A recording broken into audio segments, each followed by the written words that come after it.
best time to hire is when you have a little bit of cash flow, right? So when you're building a business, initially, you're trying to survive yourself. And the challenge is if you're not making enough money to survive, you're spending so much energy on how am I paying the next bill. So fundamentally, I recommend people to first start hiring when they're actually making enough money to make themselves somewhat comfortable and survivable.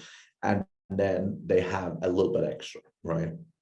Now, you can hire people all around the world. And particularly during COVID, many even bigger companies have realized that, you don't have to hire someone that's physically nearby you. And that makes recruitment and hiring easier, right? So there's many, many opportunities around the world to hire labor that is more cost effective, that might fit into what you're trying to do.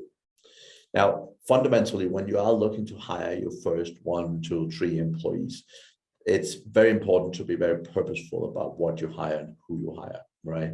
So I generally look at 3 different aspects. So the first one is, what am I spending the most time on right now? And does it make sense to hire someone who can do that instead of me? Number 2 is, what are the things that I'm not good at doing? And can I hire someone who can effectively go in and do that so I don't have to?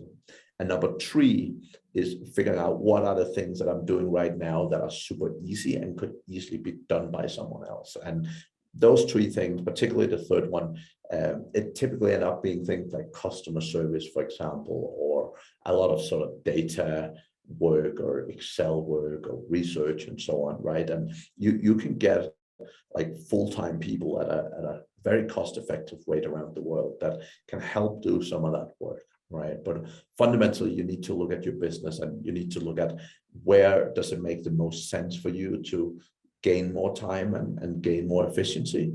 And that's really the key thing to look at.